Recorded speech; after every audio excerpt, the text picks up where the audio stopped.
слуга на американския капитализъм. Добре. Как не харесваш повече с Я отвори YouTube канал и Знаеш ти работи защо за са това. авансиране в корите? Аз не съм се абонирал. Знаеш ли защо започва да са авансиране в корите? Не, бе, чакай Който не се сега. абонира. Защото американското... Утре това ми е първия анонсмент. Окей. Всички трябва да се абонирате, че няма преди. Трябва някакво... Ще ги къдне. Това ли е инспайр до конкретно малайзийско състезание? Ходите ли си фидбака? Абонирахте ли се? песничка трябва. Да. Не, ако не казах абонирали, ви чупим капачките. Взели рекордна част от едната, ще беше много фани. Аз Валя му пита какво аз коцах ли да ви изпеем. Не, че аз му така, ако ми вземете коктейл, даже аз ще ви напиша текста, няма да се налага да го AI дженерейтвате. Окей, тишина. Наживо сме. Ролинг. Маринчо беше единствения, който се взема сериозно факти, че стримваме. Той реално ще е. Okay. Hello everyone, welcome to round 4 of ACS Open 2025. I'm Paisan Mikhailov, I'm going to be the chair of this round, and this is my one wing. Okay. So without further ado, I would like to invite the Prime Minister to open up this debate here. Слушам те. Аз ще разбера какво е рече.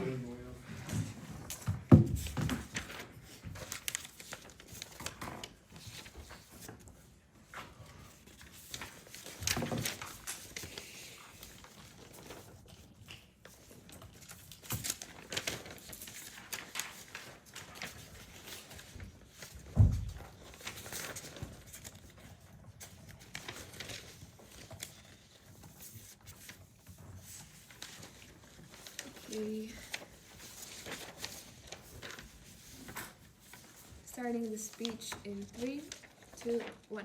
Panel, before I begin with our main argument, I want to first frame how this narrative exactly looks like. Notice that it's about young people massively following this norm, because I want to magnify this debate and not make it marginal. I think that we should all agree that many people will be following this narrative firstly. But secondly, let's see who spreads it. Panel, educational institutions that have main profit incentive are likely to be spreading this narrative because they want as much money as they can get, and the way that they can do this is saying, oh, we should be studying 24/7, or we should be having the highest result as you can. This is how they do it. It's easy because, you know, such institutions have a very good platform for advertisement, and they can say this in social media, they can say it to parents and talk to them, which is why their second actor, which is parents, are also likely to be supporting this norm and to be telling their children, you should be working on your education, you shouldn't be wasting your time for friends and going out somewhere, things like that. But thirdly, notice that corporations are also very likely actors to be spreading this narrative. Why? Because they need workers in this terrible capitalistic world that have skills as early as possible, because they want these people to be ready to work as young as they can, because they want to be exploiting their skills as long as possible. And lastly, notice that very successful people that want to assure themselves that this was the right way they lived. I'm talking about 40-year-old CEOs that are kind of disappointed that they have no family, for example, or that they missed out on their social circles, and etc., are very much likely to be spreading this narrative because they want to assure themselves that this was the right way to do it. They want to make other people do it because they want to see this was the good example. They want to make sure that this was beneficial for them firstly, but also they might truly believe that this is something beneficial, and this is why they might do it. Now, how do people perceive this? Notice that they see it as something that they have to urgently do. They constantly feel like they're getting behind the others. It's like a huge competition, and you always have to stay on top if you want to be a good valuable person. Firstly, but secondly, leisure is perceived as something bad. As you see on the info slide, the word idle is used. It has negative connotation. I think that we can buy this. That leisure is probably perceived as something bad. Firstly, but also it's the opposite of being productive. So I think if productive is good, then leisure will be bad. And also thirdly, they're kind of mutually exclusive. People think that you cannot be productive all the time if you're working, if you're resting too much, or even doing any sort of rest, which is why you won't be doing this. But also because of the competition point, you don't want to miss out, you want to stay on top. This is why even if you think that resting is good, you feel like you're getting behind. And now also notice that also people perceive it in a very toxic way. Because you can always do more, right? You can always sleep 7 hours instead of 8 and work 1 hour more and I don't know, do one more, study more, read one more chapter. But also, productive people will show it off. They have the incentive. Why? They want to find the validation they desire from society. Even if they internally feel insecure about this, they want to show that they're doing something and find this approval, which is why they're likely to be showing off. Even if they don't feel like they're doing enough, they want to show it. Firstly, but this is just the first reason. Second reason is to compare with others. You say what you have been doing because you want to be able to compare with others and see whether they're doing more or less and make yourself better or not. But secondly, why do you have the ability? Well, social media, talking to friends, I think this is intuitive. Now, moving to the first argument. This defining decade leads to massive burnout and less happiness overall. Yes, Tava. Okay, if your parents are gold herders, I think this narrative will counter the narrative that you should also be a gold herder. In your world, will the child of gold herders be a gold herder? No, I'm giving her the counter narrative later. Okay, now, why do people burn out on their side of the house? Firstly, you feel like you have to be following the norm because, well, it's a narrative, I already framed this, but secondly, what this means is that you do everything possible to do so. How does this look like? Firstly, you sacrifice social connections that are actually valuable for you. You don't perceive them as valuable, however, because you cannot derive a direct, tangible impact from it because of this narrative, because I won't get a higher grade if I go out with Ellie after school, for example. I won't... which is why I'm likely to be cutting these social connections at the first place. But secondly, I simply don't see it as productive to do this. And when it's not productive, I'm simply not doing it. Here, we're talking about people that are kind of like maniacs. This is how this narrative interacts with people. But notice that this is problematic because now you don't have the social circles to do this. Because notice that the people around you are also likely to be following this narrative, which is why they also cut you from their social circles, which is why all people at the end feel kind of lonely, and all connections would be artificial because, as said in the info slide, it's just with instrumental purposes, which is why there won't be any kind of true friendship. I'll be friends with someone because I know that their father is the CEO of a company, for example. Now, what does this mean though for the individual? It means that everyone has to create this false image of perfect productivity, which makes me feel bad and lonely, but notice that I struggle massively. I have this mental burden on me, which is kind of even making it much more difficult for me to achieve actually anything. Because, Pano, we should not underestimate the whole thing about mentality of people. Yes, we can study, we can learn, we can try to improve, but at the point at which my brain is kind of burnt out and tired of all of this cannot work. No, I'm not taking more POIs, I'm sorry. Now, notice that also I cannot talk to support structures. I already explained to why I can talk to friends, but also to parents because they support the norm. They're likely to tell me, oh, you're saying this because you're lazy, you should be working more, which is why I'm unlikely to even share this with them. Now, notice that secondly, you input all of your energy into this. Doesn't this happen on our side? I kind of already explained this, but notice what the counterfactual is. Prioritizing social connections, social skills, and actual experiences before this kind of education. I think this is the common counter-narrative. I don't think that... I think it's intuitive already. Now, what does this mean? Now I don't have to be cutting social connections because this is the thing that I prioritize. I would actually probably cut education to some extent. Why is this not bad though? Because at the end of the day, I'll get this education. Probably, I won't graduate with...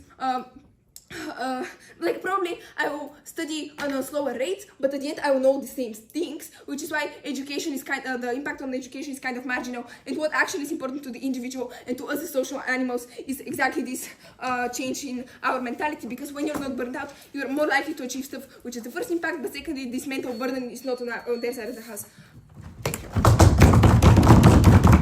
For this wonderful speech, and I would like to invite the leader for position for her 7-minute speech. Here.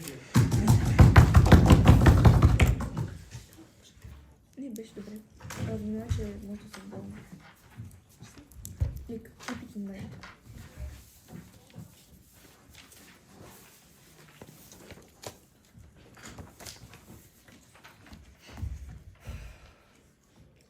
Ще ми казва, как да неща, само защото ти справя да просто.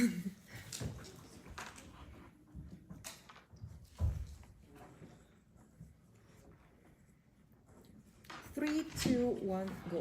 I think opening government are painting a pretty unrealistic picture of the narrative.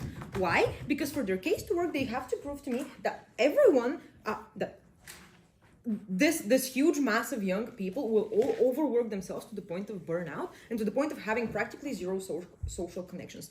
Why is this untrue? Two main reasons. First of all, dear panel, please notice this is a narrative that affects you when you're young. When you're young, you're probably going to school, you're probably going to university, you're probably going to your job. What this means is you're practically forced by the system to have some sort of social connections. Secondly, they have to prove to us why people will, everyone will take this narrative at its extreme, at its most highest extent. The thing about it is most people, even if they want to achieve this high success in life, are probably unwilling to drop all of their social connections to start grinding, to spend 10, 12, 16 hours at work. The moment most people are unwilling to do this, and the moment your system practically forces you to have some sort of social connections, whether them having some sort of instrumental value to you or not, you're not getting all of their negative impacts. But first, some pieces of framing on how this narrative looks and why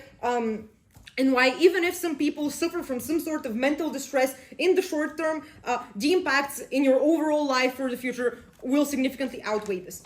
A couple of things for you panel to notice. First of all, the goals that this narrative poses to you are incredibly achievable. What this means is the narrative tells you as long as you try, you're good enough. Yes, you probably have to sleep 1 hour less. Yes, you probably have to actually study for all of your classes in university. But the thing about it is, narratives are inherently social. They say that, we agree with it. The moment a narrative is inherently social, people will obviously see that you're putting in effort. What this means is, the moment your professors see you're attending their classes, the moment your boss sees that you're willing to stay 30 minutes more at work to finish your project, the moment your friends see, that have been assigned to you in a group project see that see that you're doing your work, you're not waiting to the very last moment, you receive the external validation from fulfilling your job which narrative tells you have. But secondly, the narrative is in general placing value on putting in effort as opposed to absolute perfection. Most people are reasonable to some sort of extent where they know that absolute perfection is not expected of them. Yes, they will probably strive to achieve more in life, but I believe it is pretty uncharitable to cite opposition for government to say every young person will experience burnout at some point. Secondly, dear panel, why this narrative is so important to most young people. The time frame in which this narrative affects you is a very unique time frame for you to achieve some sort of social mobility and some sort of getting ahead in life. What this means is, while you're a young adult, you're going to university and you're going to your first job, you have no secondary stresses in your life. What this means is, you probably have no wife as of now, you probably have no kids, but secondly, your parents are probably at the age where they're still employed. If you have a good relationship with your parents, that means they're still some sort of safety net to you. You have some sort of social support, emotional support from your peers. Secondly, you have all of the energy in the world. Pretty obvious, I don't have to explain to you why at 20 you have so much more energy than when you're 40.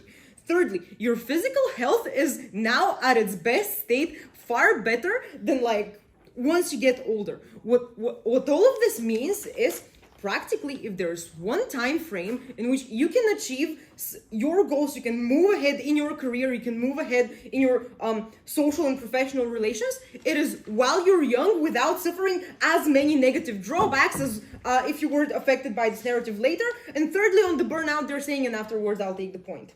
Dear panel, please notice, the moment the narrative focuses a lot more on effort, and effort is something that is perceived externally, which I've already explained to you, what will be seen as you're doing is you will know your limits. Burnout is something that most people can rationalize. There are standards set by the government on how much we should work, on how much we should study. There's regulations on school curriculums, university curriculums. What this means is, we perceive some sort of system that is the norm. The moment we see someone going way, way, way above the norm, we can probably understand why at some point they're going to burn out. And if they do, this will be perceived as them knowing their limits. They people will probably be able to rationalize for themselves why taking a break is necessary. People will be able to rationalize, and others will be able to rationalize why this is not them being lazy or stupid or just giving up on their dreams. Before I move on, opening. Notice the narrative is that these years define you, so they actually are like equivalent to your value as a person, so you're likely to be doing as much as you can. Once again, doing as much as you can is comparative to your own like abilities and your own incentives. For me, doing as much as I can is going to all of my university classes. For some of my colleagues, doing as much as they can is taking all the 5 possible electives. I do not feel shamed because I am putting all of this like academic effort, and my colleagues are doing what they can. Now, pretty intuitive like impacts from all of this, because I've already explained to you why this narrative will be taken pretty healthily. This narrative, like the moment you follow this narrative, even if you suffer some sort of mental distress from like the overload of work you're taking right now, will inevitably result in a better quality of life for you later on in life. What this means is 3 points here: education, career stability, relationships. Dear panel, please notice on education. Education now is as accessible as it's ever been. What this means is every single person on the planet right now has disproportionately more access, like even the poorer ones, to some sort of quality education through state schools, through other programs such as like Soft Uni or whatever. So like practically, people like these goals are achievable for people. And secondly, on like social contacts in education, your panel, please notice educational systems are very focused on collaboration. This is like expressed through group projects. This is expressed through like grading. This is expressed through like all of your universities have some sort of social events. Secondly, the moment economic mobility is something that is, economic mobility is also like relative, like on the same relativity scale as education. The moment education is accessible to more people, economic mobility is also accessible to more and more people in life. What this means is the moment you have managed to, in your 20s, achieve some sort of like higher career standard, your life will be much calmer, like financially later on. For all of those reasons, vote opening opposition.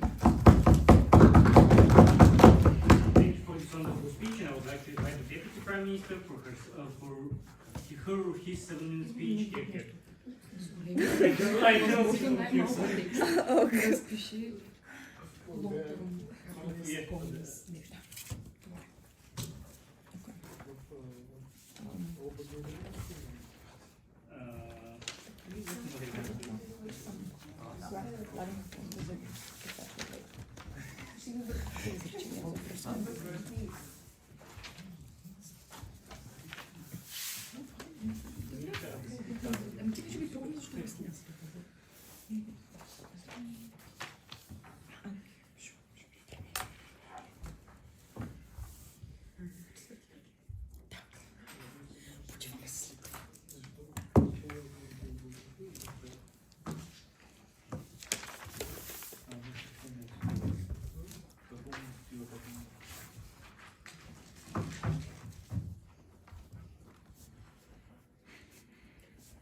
Panel, notice how even though opposition gives you a lot of buzzwords, they never actually engage with the framing that we give.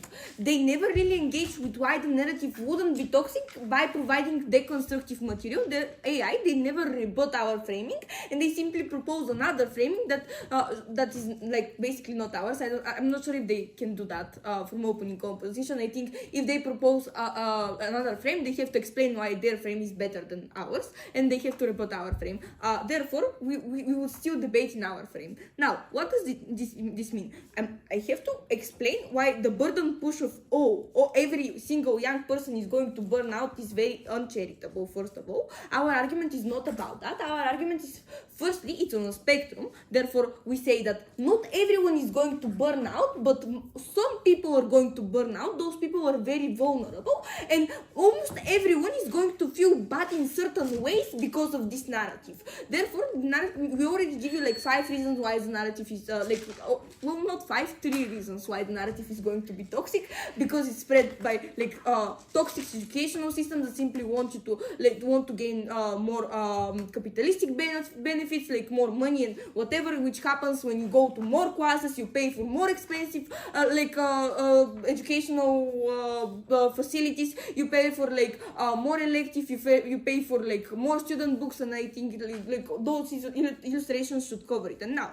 what is the impact actually of our argument? Firstly, I'm going to explain the scale of the argument. It affects everyone.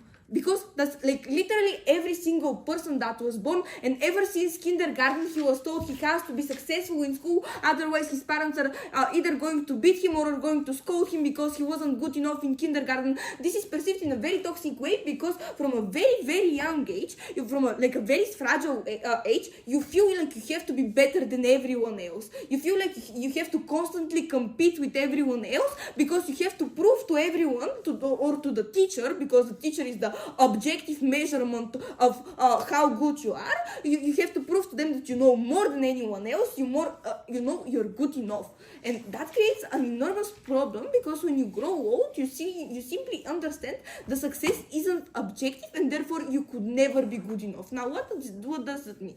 First of all, there are people that have like different startups, meaning that the success for you wouldn't be equal to the success from someone who simply won from bird lottery, is the son of Jeff Bezos. I think that's very intuitive, because they have higher opportunities, but you wouldn't understand that because you see that person who was in your class because you went to, I don't know, to the American College of Sofia and you thought you were a great student, and you see someone who has a lot of like monetary funds and then established a business 2 years after they graduated, and you feel like you failed in life simply because you weren't able to do that with having almost the same opportunities because you went to the same school, right? I think that's very intuitive. But second of all, there is always going to be someone more successful than you. I also think that's very intuitive. Therefore, when there is a person who knows more than you, who is like the top A student in the classroom, you're simply always wanting to compare with that person in order for you to feel successful. And when you fail to be the top A student in the classroom, you're going to feel bad about yourself, and you're going to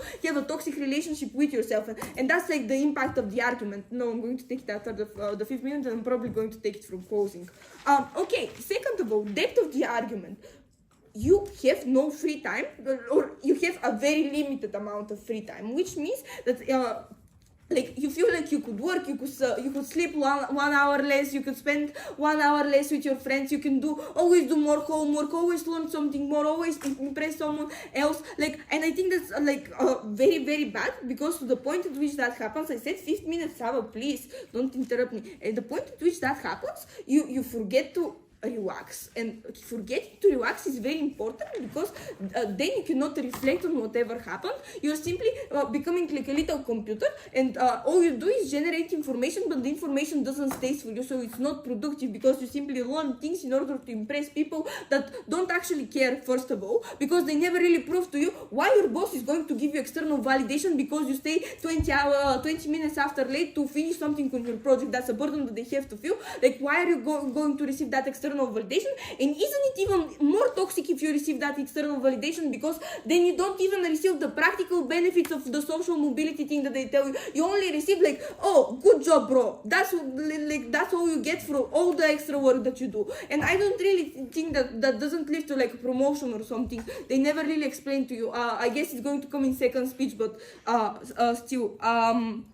Okay, and then they say, oh, you will know your limits. But why would you know your limits? How would you know your limits? You are always going to feel like you can always do more, and I think we already gave you like 3 constructive reasons why that's true. But even if you do know your limits, you're still going to feel guilty for not doing more. And guilt is a very important feeling here, because you're always going to feel like you disappointed your mother, and you didn't, or your like father, you never actually gave back the funds that your parents invested mindset for you going into a fancy school, for example, or like being like not being the not graduating with like top grades or whatever. And now what happens with the social relationships stuff? Because they try to give, oh, you have social connections because university. Oh, okay, Saba. Okay, learning new skills is not necessarily unenjoyable. I think it's very fulfilling to learn something, to be good at it, and to show it off. And I think that is what gives us the. Okay, debating is very enjoyable to the point at which I get very toxic about it, and my stomach hurts because I'm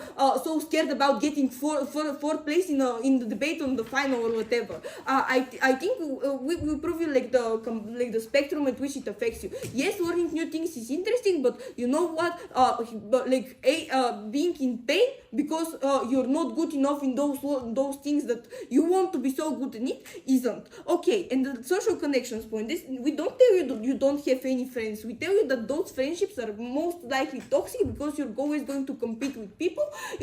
We tell you, oh yes, you would know people, but also notice how those people are always like you would always like to compare with them. Now, the social mobility thing versus the toxic mindset that you have on our side of the house, ours is very more long-termistic because notice how you can achieve social mobility at 40, but once you get your mindset wrong, you're probably not likely to make to find a way to set it right. Most likely because it's very expensive and you have to pay a lot for psychologists and other stuff. And with this, I would like to finish my speech. Vote for. Thank you for a wonderful speech, and I would like to invite the deputy leader of opposition for her 7-minute speech here. Second, because this is a lot of content.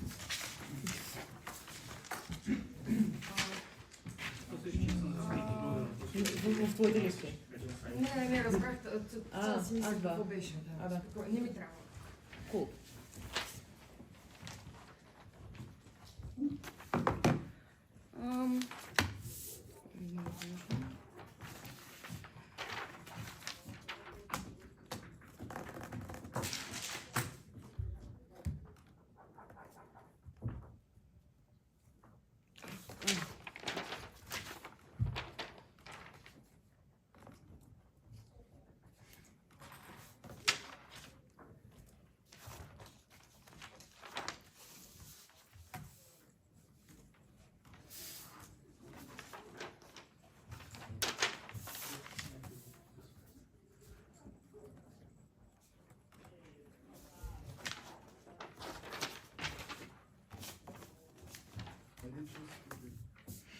Бързам, съжалявам, много са. Не, take your time, more than.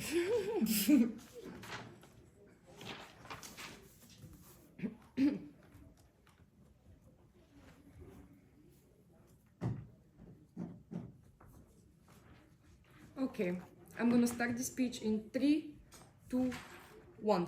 Dear judges, my first speaker already explained to you why this is a unique time frame where you can achieve your goals and actually guarantee yourself a calmer life. Like the time frame thing, the reason ours is like uniquely beneficial and theirs is not. Like this is the time when you have no outside stressors, as my first speaker said. You have the capacity to achieve success and actually be able to like quantify it later. The thing on their side, you can chill and calm down when you've retired or when you're in your 30s and your 40s and you have like family and kids to take care of and some other stuff. I will explain that later. But first of all, why you will know your limits and why you will not be so burnt out. Notice, burnout is a physical sensation. It incapacitates you on a physical level. It makes you sick. It prevents you from doing work. First of all, you cannot force yourself. Like your body has like inherent mechanisms of self-preservation. We cannot push ourselves past our limits because like our body starts self-destructing. You start feeling actively horrible. Second thing, it's also in the narrative. The moment that you're burnt out means you're not working effectively. So even in their best case, when you really subscribe to this narrative, you know that burnout is not effective for your productivity, so you're likely going to take the optimal route of like the amount of relaxation you need for you to not burn out, which you will find in practice. Notice the moment that you have a physical harm, you have to deal with it and tackle it in a particular way. Second of all, there are other narratives that exist in society. Society, like narratives do not exist in a vacuum. Like there is another narrative that is very important for you to stay healthy and be peaceful and have calm mind. Like that's a narrative that is very spread on social media to like specific young people or whatever. Like there are a lot of narratives that promote healthy living that can combat this narrative to the point where it doesn't get so bad that you destroy yourself. They've never, like, there is a reason I cannot bite my own pinky off because my teeth physically can't, but my mind can't do it. I cannot harm myself to such a detrimental extent. And the reason this is asymmetrical, they say, the moment I burn out in my young life, I'm not gonna be able to cope with it later. Notice when your standard of life changes, the way you think changes. So I just have to prove to you why you'll be able to achieve a calmer life, for me to be able to prove to you why later in life you'll be happier and you'll be calmer and you'll be more satisfied. And now on the market analysis and why you actually be able to achieve economic mobility. First of all, my first speaker already says there are things that there are a lot of state universities that are very well funded right now. Like as the economy is growing, like the countries are able to spend more more money into their state universities, provide better education. For a second of all, good professors find it as noble to educate people at a lower price. Third of all, there are more and more scholarship for the people that really grind, and you have that opportunity for that economic mobility, and all such things as that. And how it works. Notice panel, very important. The market right now is very oversaturated. I'm gonna divide this into two ways. We have smaller niche markets, and then we have big markets. Like the reason somebody goes for a smaller niche market that doesn't offer a lot of job positions, like me when I pursue art, or Katya when she pursues English literature. That is when this is the passion of your life, and this is very important to you. This is the thing that makes you feel happy. And the thing is, there are very limited positions in that sphere. So the thing that is gonna divide me from the other people that are competing with me for that same position is that I not only got the diploma, I also spend the time out and spend my energy to build a good portfolio that will later be very marketable to my employer, because for now in like 21st century, education is not enough. And second of all, this is the same for big markets. Notice it's the 21st century, they cannot tell me such things as like, oh, companies are largely hereditary, only the son of the boss is gonna become the boss. Like there are a lot of new startups started by young people. Like there are a lot of companies that are competing on the market. Like and like we're more liberal, like or like we value skills more than like aristocracy or something. On the 5th, I'm gonna ask for it. So the thing here, and you've probably seen this because you've probably been on the job market. The thing that sets you apart here is whether you've done enough internships or you haven't done enough internships. Like they're gonna ask for you not only for a diploma, but for specific skills that you have gained through putting that work in, to get some work experience, and that is the thing that's gonna push you into actually getting that better job position. And how this how that impact quantifies. Like it's very important when you're grown up, when you're older, you desire two things: financial stability and relationship stability, because you don't no longer have the mental and physical energy to deal with all these things coming to left and right. You cope with stress much worse, like your bones are aching, like all of these things. And we've already proved to you why you quantifiably earn larger financial stability than the side in the side of the proposition. Yes. So the moment that we've told you that you will be calmer because you have like a higher paying job, that is a good impact on our side of the house. And being calmer quantifies in other ways. Like you're able to achieve that happipiness that you've missed out. A question. Go. Okay, achieving success on your side is kind of impossible because all people overwork in their limited spaces for CEOs. Okay, no, that's not true, because different people have very different values. Notice the moment that I didn't grow up with that mindset, and my mother didn't have the grind set installed in her, she's not gonna able to properly install it in me, and so I'm not gonna do that thing. But like how this quantifies very, very importantly. Like you're able to get that more money, you're able to be calmer later, so you're gonna be able to like for a long a longer period of time from your 30s to your 70s, spend a good time with your family, go on more vacations, spend time with your kids. You have a better relationship because you're gonna argue less with your wife because you're not gonna be so stressed from the outside factors of your job and things such as that. The only thing that OG have standing right now is our framing you didn't rebut. Well, when their framing is bad actors spread the narrative, that means it's bad. No, that's not true. The moment that we prove those bad, even if they're bad actors, if the narrative has good impacts, that is now like a good narrative. And like second of all, like on why you feel happy even in the process, the moment that your mentality is as follows: success is in the grind, and when I grind, I am successful. Then and I internalize this. That in that moment when I grind, I feel very good about myself and I feel achieved, and my like basic needs are satisfied. I am forced to socialize through like outside mechanisms and things such as that. And like, yeah, thank you very much. That will be the end of my speech. Vote Thank you for this wonderful speech. Now I would like to invite the member of government for the 7-minute speech to open up the door healthcare here.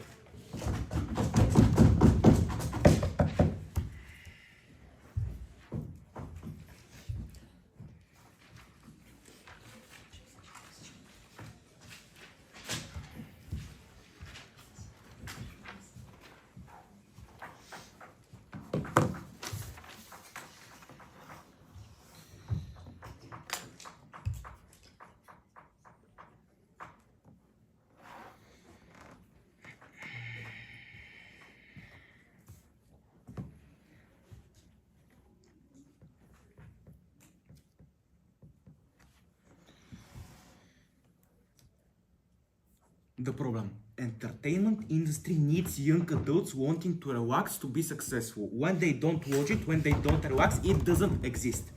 First, why are young adults the bigger part of the users of the entertainment industry in the status quo right now? First, they have most amount of interest. So they are, let's say, 18, 19, they're not sure what they like, what they don't like, but in the same time, they can watch, they can do anything they want. So they will try everything, they will watch everything, matches, football, Netflix, or anything they want. Second, they young adults, so again, 18, 19, so they still don't have so many responsibilities. They still can enjoy life. They still feel free enough to do this.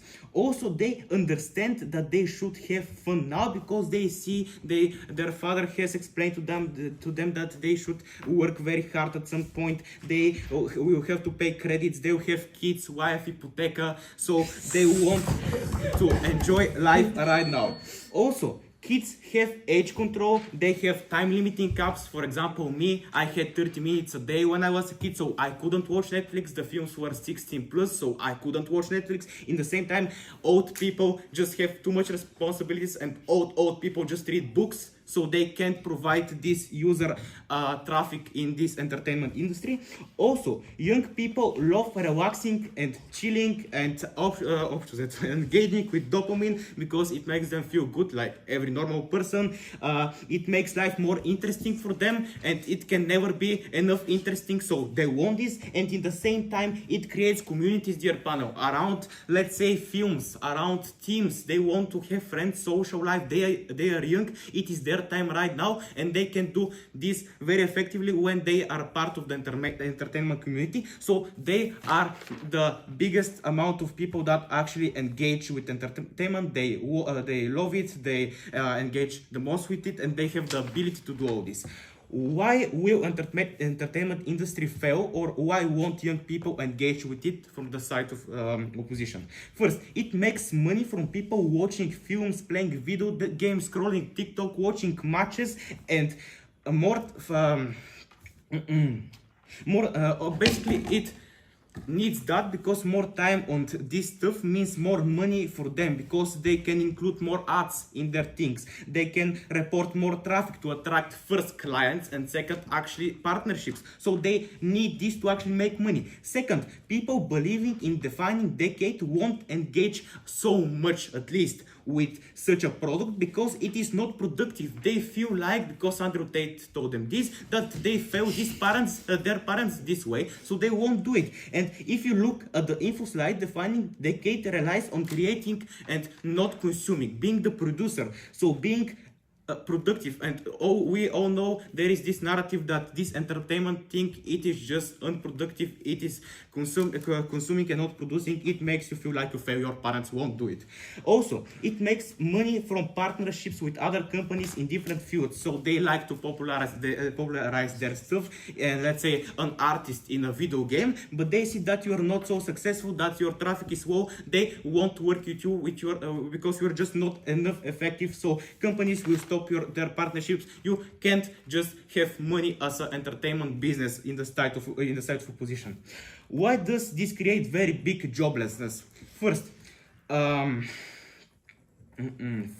lot of people work in this industry. First, because it is very interesting. You can be a football player, you can be a TikToker, you can be, I don't know, create films, video games. It is very interesting. You can do whatever actually makes you happy. Second, it is massive. I mean, it is everything that actually brings us joy in our lives, like sport, film creation, content creators, everything. And third, it is always stable until this moment, because people always have wanted entertainment until this moment. And second, a lot of industries win through marketing in this entertainment industry, because people watch it, because people know about this product because of, let's say, I don't know, money heist. So departments are existing because of this in so many companies. It doesn't matter cosmetic or food, just people have departments to actually maximize their product sales when marketing when marketing their product in some film. Also, young people are the main part of it, so when companies have so much less money, they in order to survive, have to fire people. So lower levels of traffic and low activity, no products activity, because people save for their education and not buying this bike, let's say. So this means no partners, they can't just make enough money later. So firms don't want to be out of business, they'll have to fire people to actually continue existing. And even with this, we win this debate, I believe, I like to believe, because workplaces, actually when you don't have a workplace, it brings stress of being, it brings stress, you are being fired, you have no actual income, or the time you need to find a new job. For most people, that's very challenging. The crash of the stock market, dear panel, it brings a lot of stress for the whole world, and I will explain why. But why they won't find enough workplaces? First, entertainment is too specialized. I mean, producers, actors, football players, what will they do? When can they go? No, thank you. So they will actually have no alternative to go anywhere, even if you just want to believe me. So economic crash is actually the biggest impact of our side, because these businesses are one of the most powerful in every country, because every country has a football league, every country has a local films, so people watch this stuff. And when people don't watch this stuff, these things fail. This means less or no taxes of these businesses because of joblessness, because of no people working, because of no companies selling, which means no money for pensions, for healthcare, everything the state does. Why is this the most important thing, this debate, dear panel? We don't go to the extremes if you don't believe about the economy. Even this stress of joblessness is enough. First, they all talk to you about working too hard, which needs mind power, mentality, discipline, time. It is less likely to happen because of all these things you have in front of you in order to fulfill anything they want to believe you that they will fulfill from their side.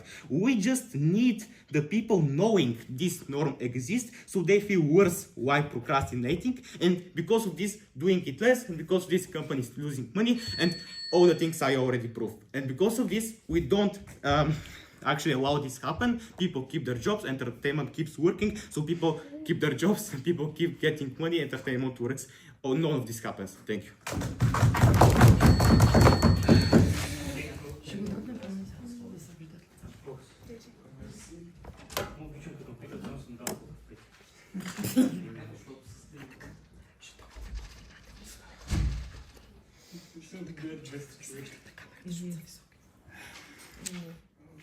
Never been happier to be as she said.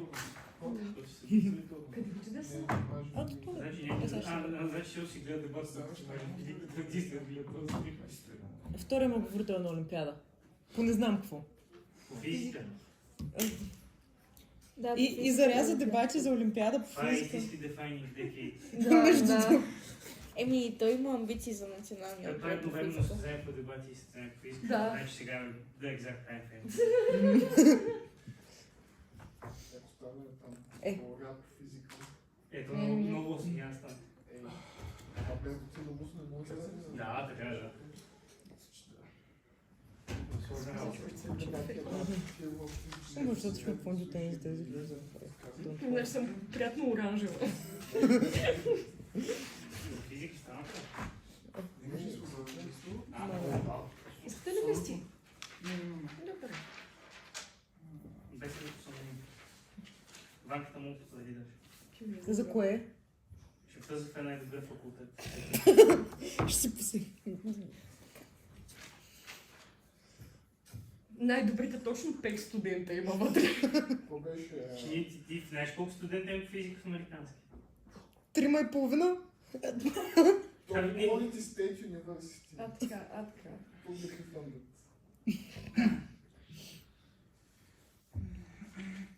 Ние вършим малко по-рано, след това е малко. Ние имаме един професор.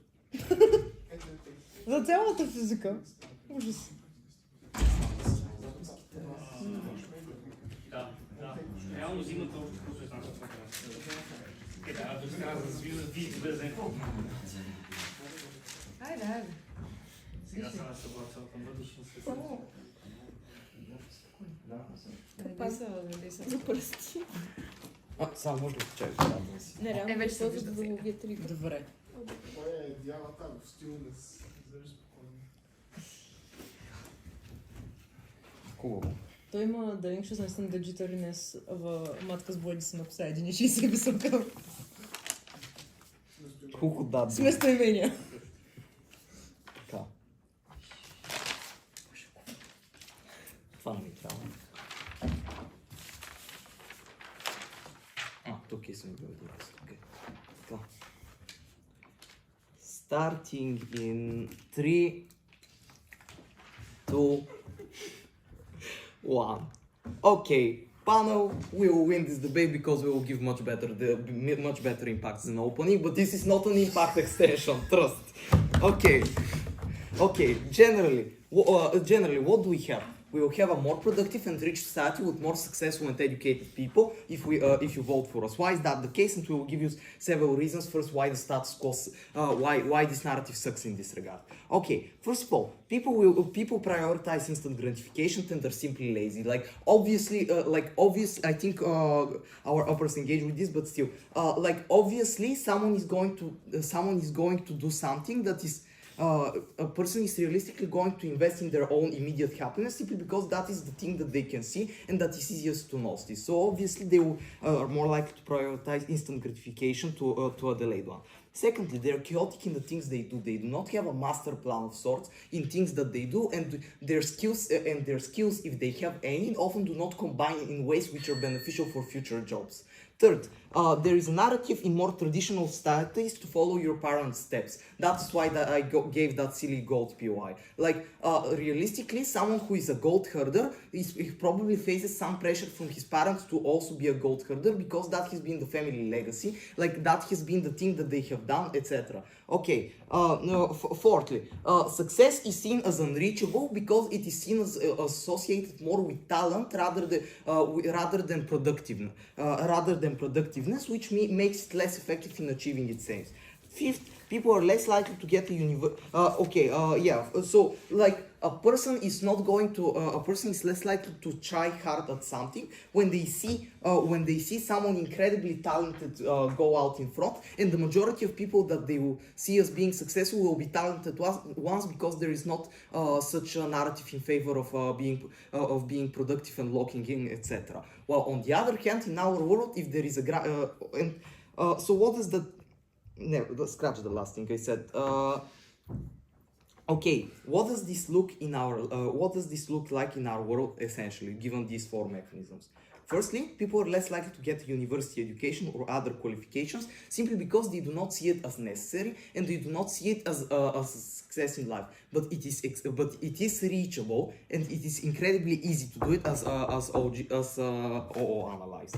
Okay, secondly, at work, productivity will be lower because there is less of a competitiveness between colleagues. So a person is less likely to try hard and to do as much tasks as possible, simply because there is less of a probability that they will be. Simply because there is it's less likely that they will suffer from that because no one else tries.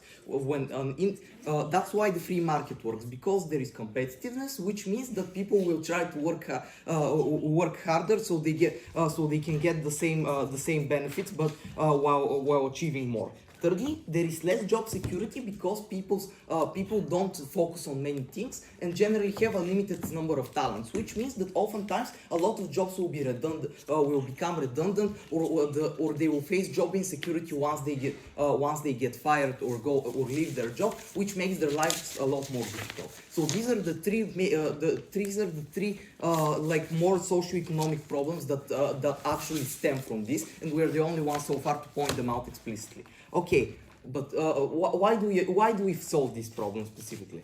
First of all, obviously the narrative works in a way that you will per info slide, it works in a way that you will stop being as lazy and that you will prioritize working on something. Secondly, you're more likely, if you're going to prioritize success, you're probably going to be a lot more organized in the things that you pursue, and your plans will be more structured in a way that actually receives real life results. Thirdly, your parents, as defined by OG, will be a lot more likely to want your success for you as well, which means that there will be an entire group of people with parents who would otherwise bring them down and force them to conform by their traditional norms, and instead say, go son, be something, get a university education so you're better than us. Okay, and how does that look in practice? People are a lot more likely to get a university education simply because it's pretty reachable for everyone, and basically anyone that doesn't do it does so out of if not out of laziness, but because they haven't properly invested their time prior. Secondly, work productivity is far higher because there is more of a competitiveness to do more, and OG point that out as a problem, but it is actually beneficial, and we'll completely flip that point once we get to the impacts. And thirdly, there is more job security simply because if something you're good at becomes redundant, you'll probably have a second or third skill you're qualified in simply because you invested a lot more time in gaining those skills. Okay, but what are the impacts of this? And this will be pretty long, so my second speaker will continue this in his speech. Okay, okay. First of all, more educated people. Why is that good? First, it is an inherently enriching experience. Like, knowing more stuff about the world just is, we treat as something inherently good because it brings us more knowledge to what we do and makes our decisions more informed and more likely to be something that improves us. Secondly, it gives the confidence of a knowledgeable person, which is really good for self-esteem. Third, people have better skills, which means they're more likely to be hired, and more importantly, they're more likely to increase productivity simply because they have the skill set required to be at better jobs. I will explain in the second speech why this does not follow from the OG scam that society is a zero-sum game. Okay. Fourthly, people are less vulnerable to logical fallacies in the way they interact with the world, which means that they are more likely to take logical decisions which benefit them. And fifthly, much more research and development, which means that society advances faster simply because there are more people who have the qualifications to work in this sector, which means that society itself is more productive. Also, a second large impact with sub-impacts, more diverse skill sets. First of all, as we said, more job security. If a person is fired, they're more likely to find another job simply because they have more qualification. Secondly, pride from being well-rounded. Third, more more dynamic industry. I don't know what this means. I'll probably figure it out by the second speech. Thank you. I'd like to invite the girls to finish the debate from their side of the house. Here.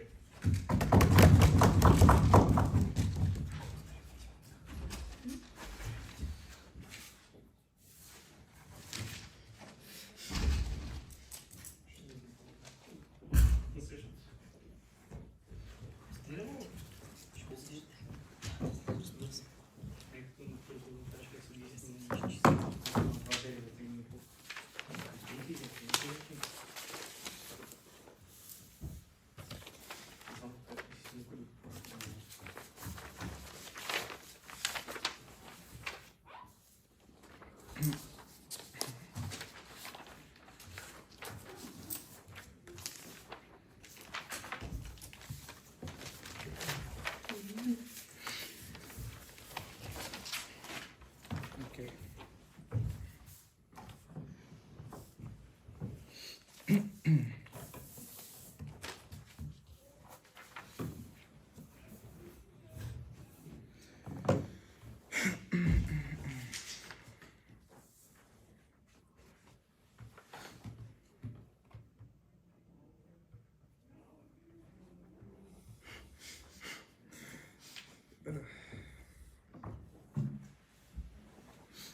so 3, 2, 1. Okay, so first of all, I'm gonna do a rebuttal of everything that was said so far in this debate. So first of all, I'm gonna start with opening opposition and their second speaker, who started their speech first off by saying that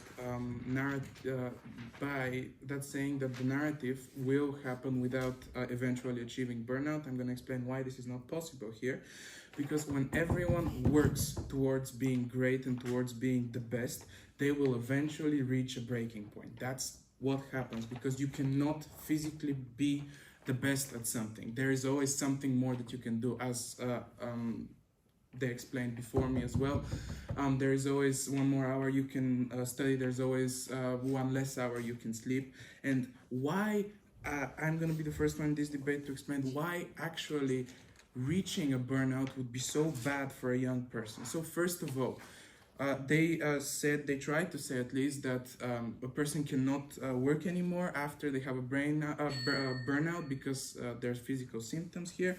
And I'm so glad that they said that, because I really wanted to specify in this speech that having mental health issues as a young adult, being burnt out at such a young age, that's when people that have not yet had the life experience necessary to make the smartest decisions, that's when they leap towards alcohol addictions, that's when they leap towards smoking, towards pills that can calm them down, that can give them more energy to work towards achieving their goals, rather than stop and fail in this narrative where they have been pushed their entire life towards being the best and towards basically achieving something in their life only through working and without rest, without social contacts, and without anything. So obviously, having young people with an increasing possibility of alcohol addiction and drug addiction and so on is very bad, because not only will they not be successful people after that, they will die at 45 from liver cancer or something like that because of the alcohol. Again, mental health issues are going to be very bad for 3 more reasons. So first of all, excluding the pills, even if you don't leap that far, you're not productive when you have burnout. And burnout is something that doesn't have an instant cure. It takes time, it takes rest in order to cure a burnout, and for you to actually be able to work and to do the things that you were doing prior to that. Second of all, so you're more likely to, if you end up being successful from this narrative, you're more likely to push your kids towards those mental health issues as well. Because people who have been successful from something try to teach their kids the same thing in order for them to be successful as well. So if you have had mental health issues, but for some reason you are the special one, and you have managed to be successful, you're going to teach your kids the same thing. You're going to institute that narrative in them as well, and they're going to end up having mental health issues as well. And obviously mental health issues in young people isn't good at all. So again, why effort here will not be enough? Obviously, those young people are going to be repeated this narrative from everyone around them, teachers, parents, whatever, and parents especially, who are supposed to be the figure that support the children, that are there next to them throughout everything, in bad or good or whatever. They're going to be the ones pushing them the most, because they want them to be successful. And this narrative institutes that the only way to be successful is if you are the best at everything, basically. And what they're trying to say in their speeches is that they are going to prioritize that future wealth, possibility of future wealth, and that possibility of future success over current mental health, which in my opinion is outrageous, and you cannot physically justify how you're gonna prioritize future wealth over current mental health. and effort as well will not be enough just because of that, because you will still think of yourself as having failed if you're not the best, because of what this narrative institutes, and because of basically everything that I said earlier. Now with CO, they basically kind of in a lot of ways basically set some more impacts on the opening opposition speech. So basically, from what I understood from their speech, they wanted to once again infer that this narrative is not going to make people feel like in order to be successful they have to be the best, but to yes. Note panel. In order for them to have any tangible impacts, they have to prove a severe financial deficit, which means they have to prove that 100% of young people will never watch TV or Netflix again, which they never do. They have no case. Well, when you grow up and you have people repeating all around you that every single thing that you do in the form of entertainment, in the form of relaxation, is something that is gonna slow down your success, you're inherently gonna grow up feeling guilty every single time you sit down to have a 5-minute break. And I think that's something very logical. And I think that, yes, basically. So now for some quick comparisons. First with OG and why our arguments surpassed there. So basically their impacts were that we're on our side, there's not gonna be, on their side, there's not gonna be there's going to be more social connections, and that there isn't going to be as much mental health issues. Although I totally agree with those impacts and I believe in them, I think that ours, they impact people in much more people. When we're talking about here economical crashes or potential joblessness in society, that I believe surpasses when we're talking about a number of people as well. And for opening opposition, I think that ours impact those young people on a much deeper level, because I believe that mental health stability and being able to grow up without the burden of always being the best surpasses any potential, any potential for future wealth or anything like that. And that's it.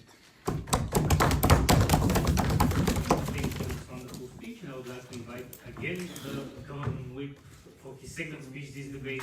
Finish up this wonderful debate. Yes, yes.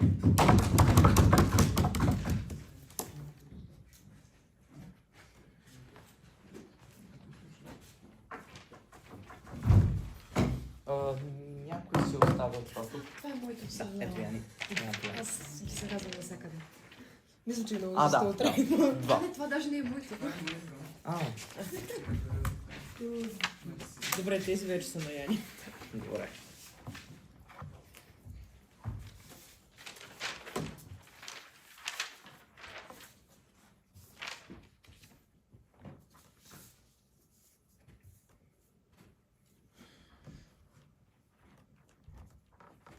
Okay. Starting in 3, 2, 1. Panel, contrary to what you may think, we are actually not derivative, and I will prove to you why. Trust. Okay. Oh, but before that, for that to work, I need to finish the impacts I wanted to give. Okay, the third types of impacts that we listed are more productive companies. While productivity, as I already explained, is crucial because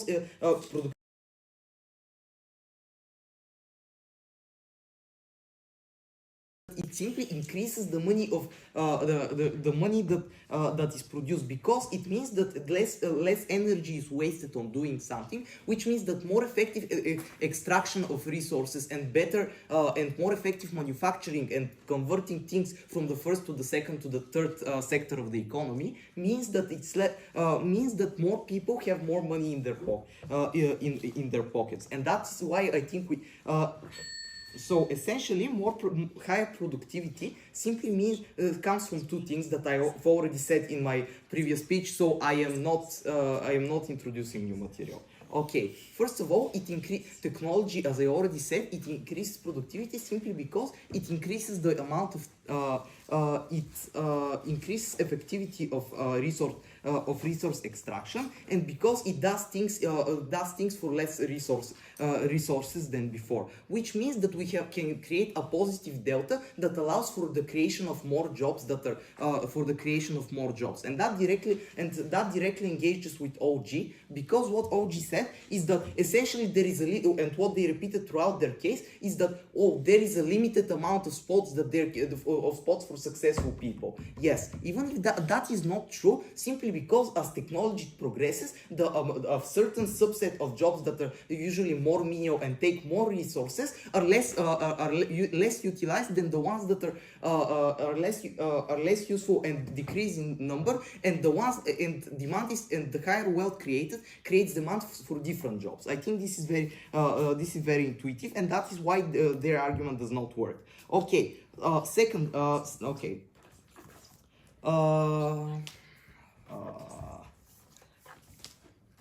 Okay, but why do we? Okay, now let's go through the now that I have done these things. Now let's go through through each team. Okay, OG. What does OG tell us?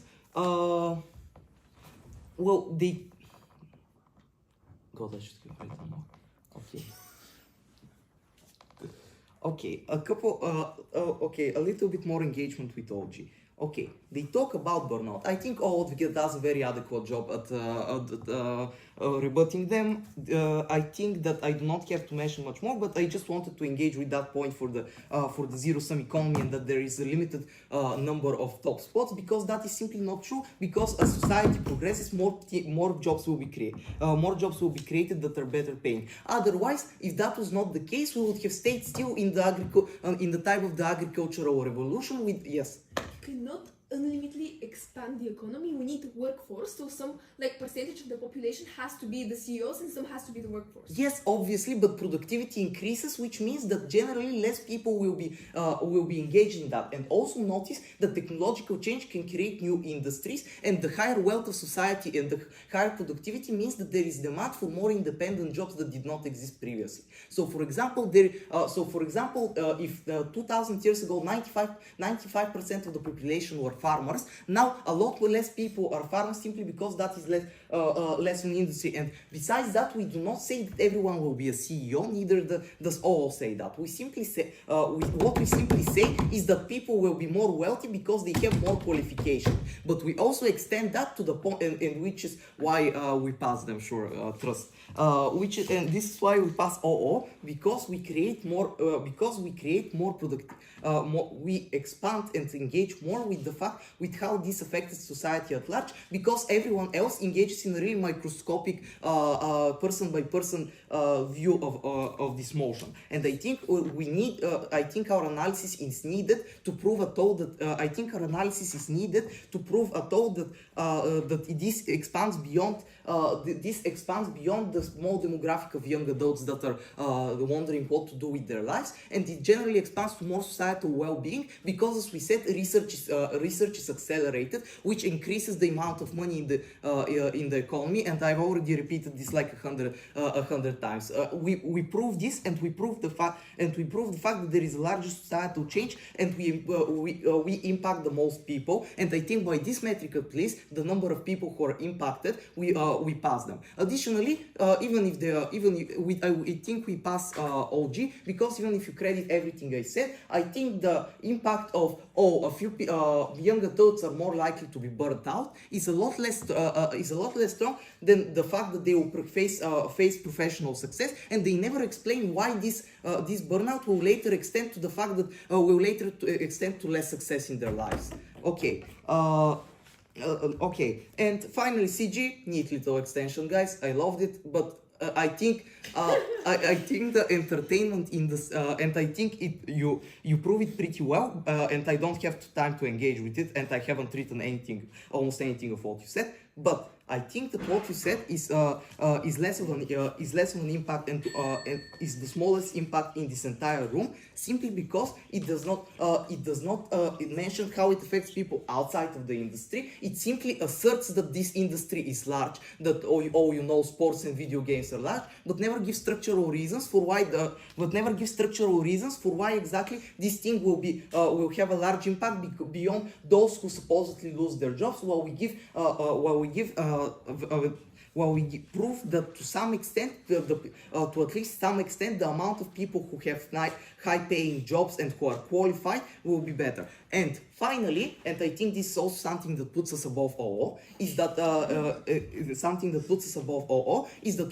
we list a lot of tangible impacts that are not necessarily related to later economic success in life. Like we tell you, okay, education in and of itself is good because it gives you self-esteem and because it enriches you as a person. This alone exists in the debate, nobody engages with it, and I think this also in and of itself is a pretty significant impact that is also unique in how it engages with not only whether a person has material success, but also whether they have inherent satisfaction with their life. Thank you. I would kindly ask you to go immediately. Yes, stop the screen. And now Kotsev is going to